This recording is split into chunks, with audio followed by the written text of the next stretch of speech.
The shot that saved 11 lives was fired by someone half the team had already written off. That's the part nobody talks about. Not in the after-action report, not in the debrief, not in the quiet conversations that happen when men who've been through something together try to make sense of it afterward. They talk around it. They mention the target, the distance, the wind conditions.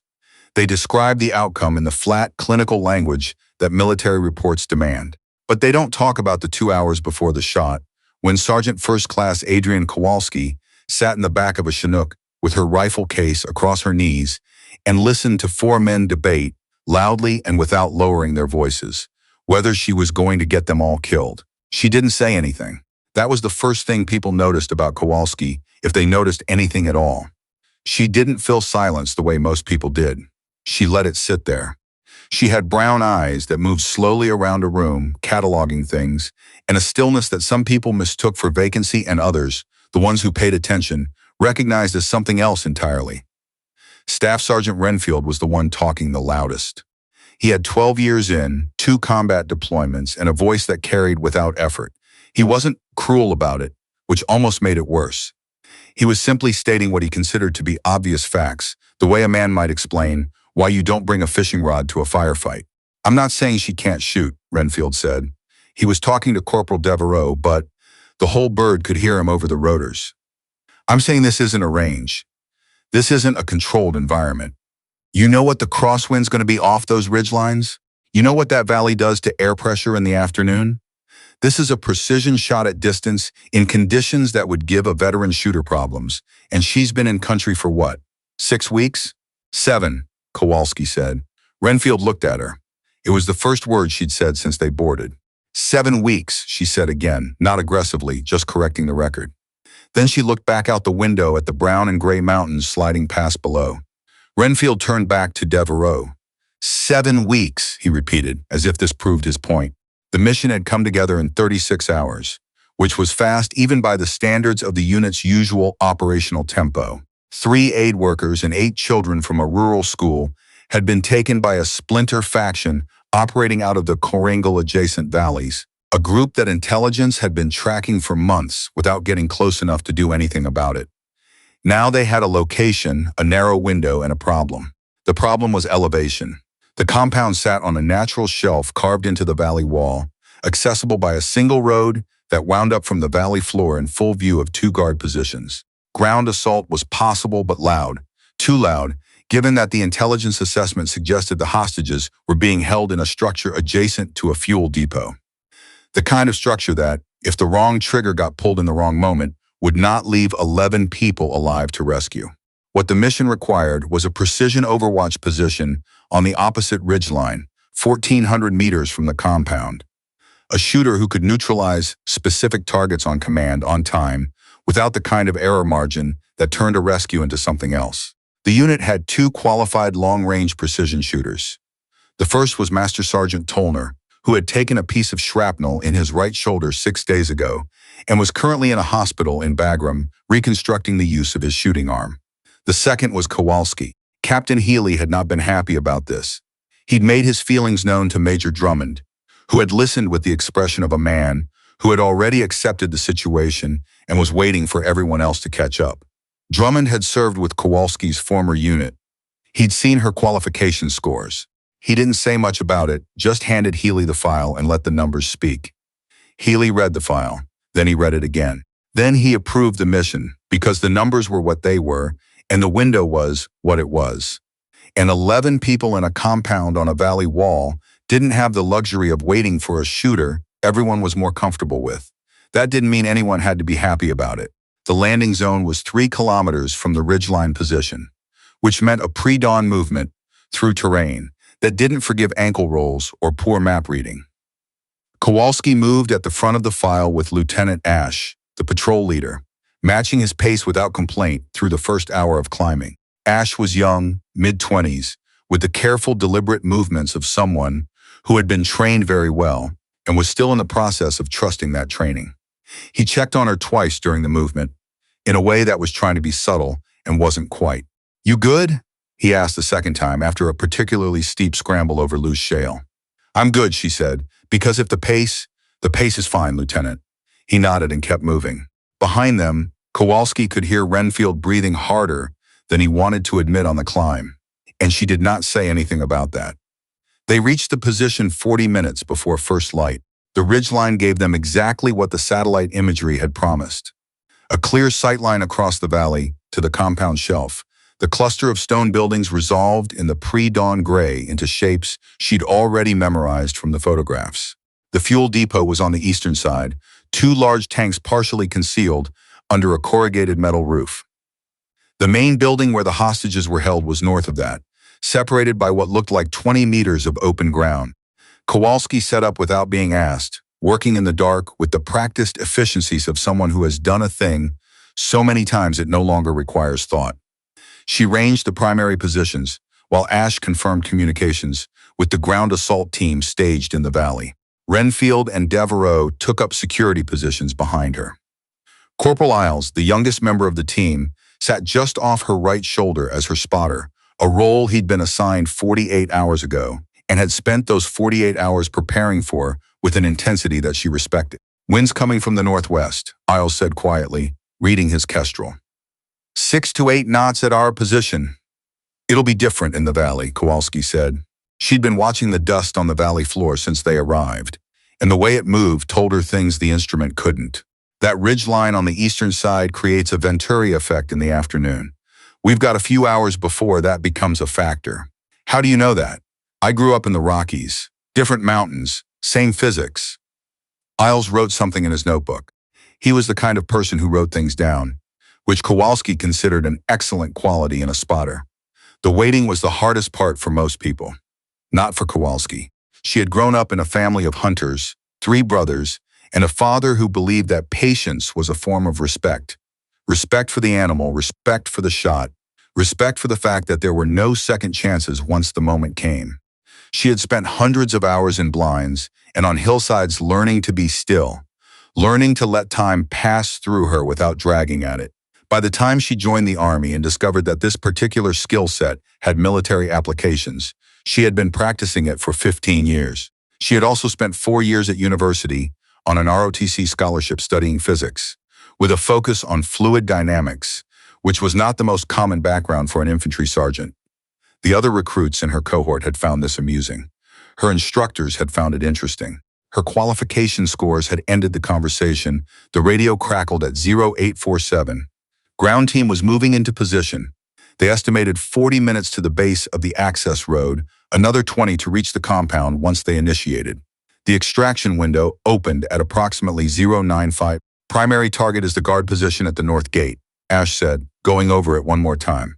"Secondary is the rooftop on the main building.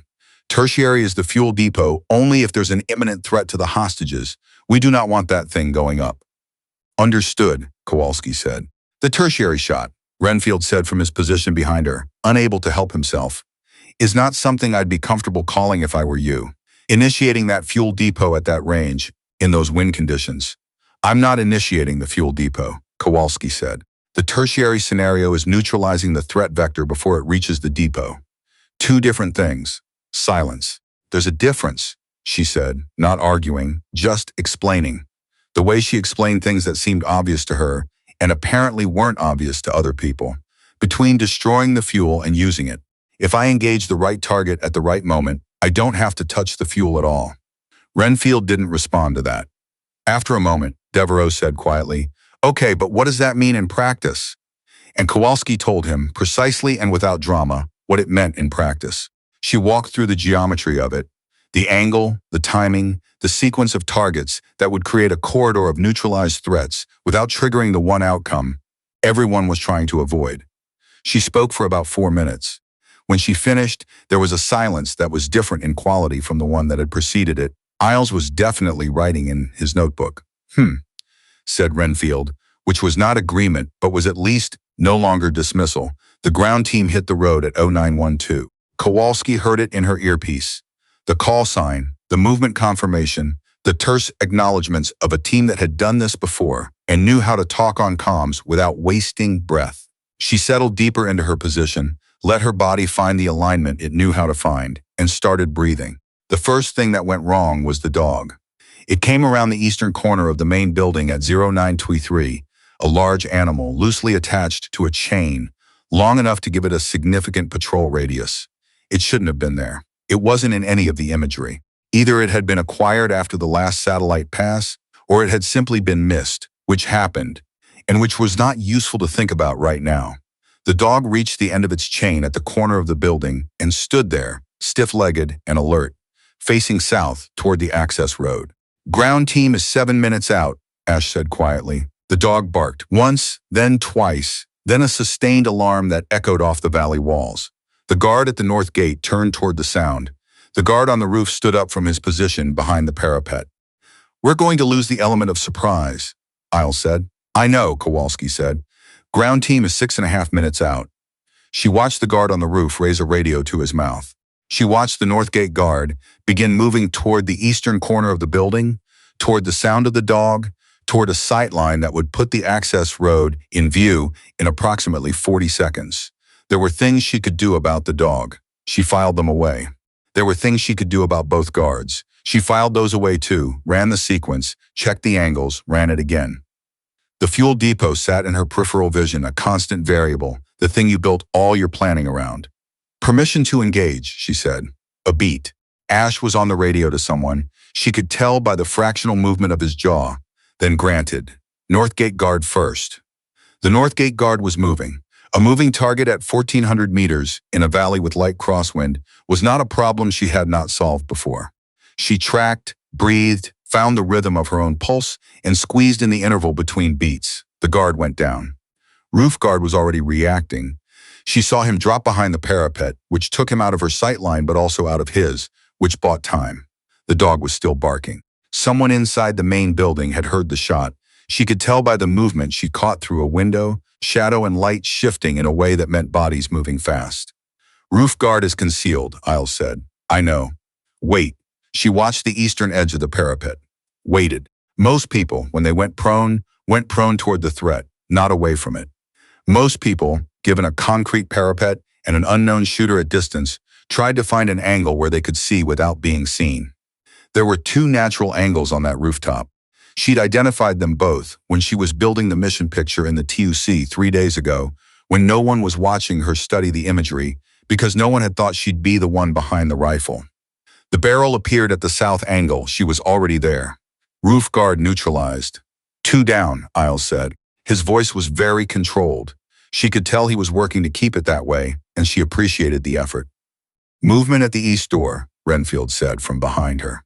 She could hear something different in his voice too, something that hadn't been there before, but she didn't have attention to spare for analyzing it. 2, maybe 3 individuals, armed. The east door was between the main building and the fuel depot. That was the problem with the east door. Any engagement at the east door required a sight line that included the depot in its background, which meant not that she would miss, but that the rounds, if things went wrong, if variables she hadn't accounted for materialized in the next few seconds. The depot was in that cone of possible error. This was the tertiary scenario. This was what she'd been trying to explain. She didn't engage the individuals at the east door. "Kowalski," Renfield said, an edge in his voice that was not quite alarm, but was moving in that direction. "Wait," she said. The individuals at the east door were moving. She watched their movement pattern, the direction, the pace. They were moving toward the north corner of the building, trying to get a sight line on the access road, trying to understand where the shots had come from. They were not moving toward the depot. If they kept moving the way they were moving, in about 22 seconds they would clear the depot's background entirely. "Ground team is 4 minutes out," Ash said. 22 seconds was nothing. "Kowalski," Renfield again. 20 seconds, she said. It was 17. She took both of them in quick succession as they cleared the corner, the second shot coming 2 seconds after the first in the window between heartbeats. Clean, contained, no variables touching anything she hadn't accounted for. Ash exhaled audibly. It was not the exhale of a man who had expected that. After that, things moved quickly. The ground team hit the compound, with 4 minutes to spare on the extraction window. There was a brief engagement at the interior. She could hear it in the comms, compressed and chaotic in the way that interior engagements always were. And then the call signs that meant the hostages were secure, were moving, were being loaded, were out. 11 people, 3 aid workers, 8 children, ranging in age from 6 to 14, who had been in that building for 9 days and would spend a long time afterward trying to understand what those 9 days had cost them. They were loaded into vehicles, and they moved, and they did not stop moving until they were somewhere else, somewhere with walls that meant safety and not containment. On the ridgeline, Kowalski began breaking down her position. She worked in the same quiet, methodical way she did everything, disassembling the rifle, checking each component, packing it with the care of someone who understood what it meant and what it cost. Renfield came and stood next to her. She kept working. "That shot sequence," he said finally. "The way you managed the tertiary scenario. I was wrong about how you were thinking about it." She glanced up at him. He wasn't a man who said things like that easily. She could tell by the particular set of his jaw, the way the words came out with some weight to them. "The geometry of it," he said.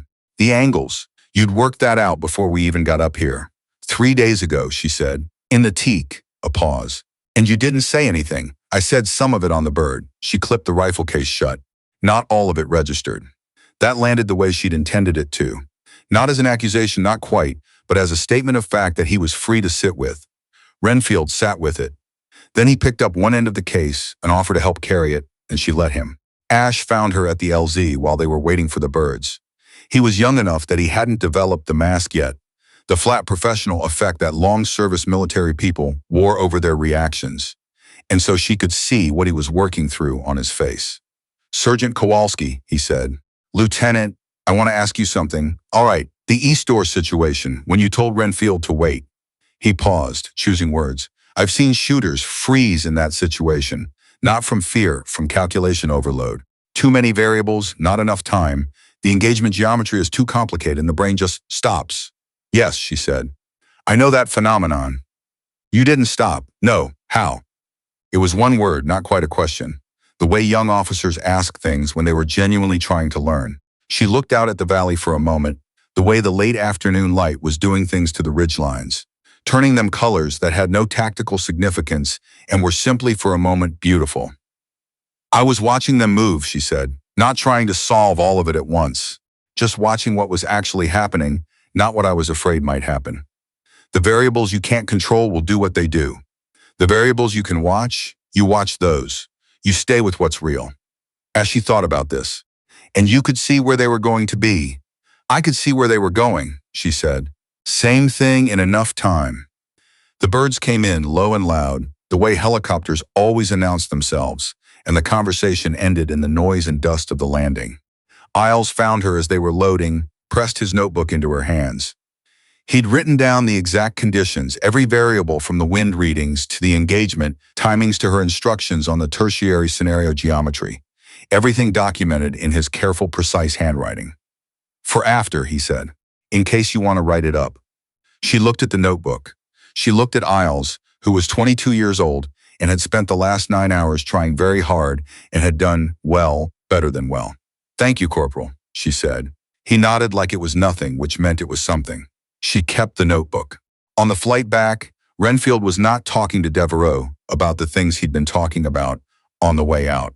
He was sitting with his head back against the bulkhead and his eyes closed, and whether he was sleeping or thinking, Kowalski couldn't tell and didn't need to know. Devereaux, across from her, caught her eye once and gave a small nod that meant something she didn't need translated.